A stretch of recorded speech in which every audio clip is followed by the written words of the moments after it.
फारूक अब्दुल्ला साहब के स्टेटमेंट्स को मैं कोई गंभीरता से नहीं ले रहा हूं, क्योंकि हो सकता है शाम को फिर कोई और स्टेटमेंट दे।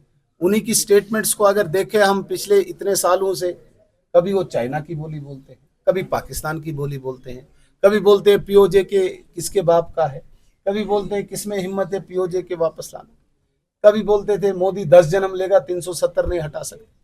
उनकी स्टेटमेंट्स को, हालांकि बहुत बड़े आदमी हैं, बड़े लीडर हैं वो, मैं उनके सामने कोई बहुत बड़ा नेता नहीं हूं, लेकिन जो इतिहास रहा है उनकी स्टेटमेंट्स का, आप भी अपने दिल पे हाथ रखें और पूछें अपनी ज़मीर से, क्या उनकी स्टेटमेंट को यकीन करना चाहिए। लेकिन इस वक्त वो कहते हैं कि पाकिस्तान को सबक सिखाना चाहिए, अच्छी बात है, लेकिन मैं सिर्फ उनसे गुजारिश करूंगा आपके चैनल्स के माध्यम से, फारूक अब्दुल्ला साहब आप इसी स्टेटमेंट पे टिके रहना।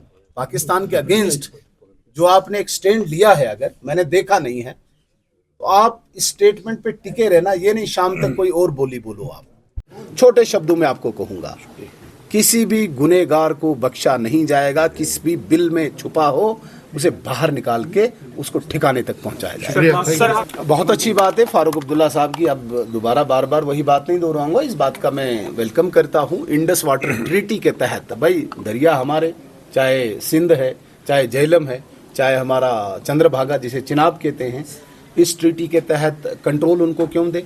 हमारी यहाँ से ये नदियाँ हैं और ऐश वो करें, हमारे लोग पानी के लिए तरसें, इरिगेशन के लिए तरसें, यहाँ पे चैनल्स के लिए तरसें, और जो डिसीजन हुआ है बहुत अच्छा हुआ। अगर फारूक अब्दुल्ला साहब आज भारतीय जनता पार्टी के एजेंडे को, मैं बार बार कहता हूँ, भारतीय जनता पार्टी का एजेंडा था हमने 370 हटाना, हमने हटाया। भारतीय जनता पार्टी का एजेंडा हमने 35 से हटाना, हमने हटाया। भारतीय जनता पार्टी का एजेंडा है कि हमने इंडस वाटर ट्रीटी को होल्ड करना है। अगर इन सारी चीज़ों में फारूक अब्दुल्ला साहब सहमत हैं भारतीय जनता पार्टी के एजेंडे से, तो मैं फारूक अब्दुल्ला साहब का स्वागत करता हूँ।